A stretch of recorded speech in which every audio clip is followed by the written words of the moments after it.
নমস্কার বন্ধুরা, আমার এই ইউটিউব চ্যানেলে সবারই স্বাগতম।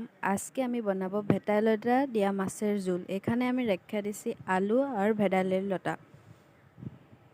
এখানে আমি মাছগুলো ধুয়ে রেখে দিয়েছি। এখানে আমি মাছগুলোর মধ্যে দিয়ে দিয়েছি লবণ, হলুদ, মরিচ গুঁড়া।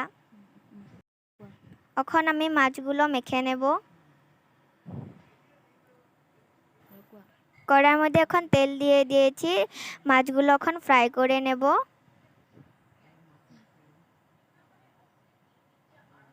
মাছগুলো ভাজা হয়ে গেছে, আমি আলুগুলো ভেজে নেব। আলুগুলোর মধ্যে দেব লবণ আরও হলদি গুঁড়ো। আলুগুলো ভাজানোর পর এখন আমি নিয়ে নেব পেঁয়াজ, রসুন, কাঁচা লঙ্কা, গোলমরিচ। কড়াইয়ের মধ্যে নিয়ে নিয়েছি তেজপাতা, পাঁচফোড়ন আরও পেস্ট করে রাখা মশলাগুলো ভেজে নেব ভালো মতন করে। ভাজা হয়ে গেছে, এটার মধ্যে আমি দিয়ে দেব পেস্ট করা ভাদালি পাতাগুলো।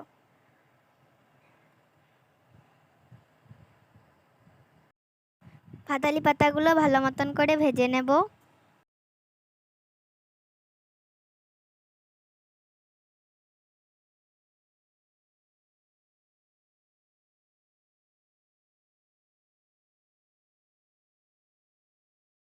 পাতাগুলো ভালো ভেজা হয়ে গেছে, তার মধ্যে দিয়ে দেব ভাজে রাখা আলুগুলো।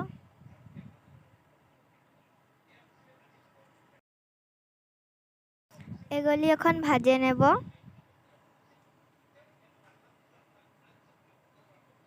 যা হয়ে গেছে, এর মধ্যে দিয়ে দেব পরিমাণ মতন জল।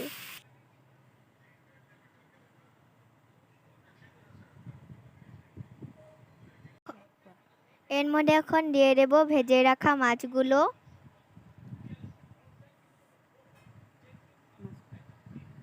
ভালো মতন করে উতরাইয়ে নেব।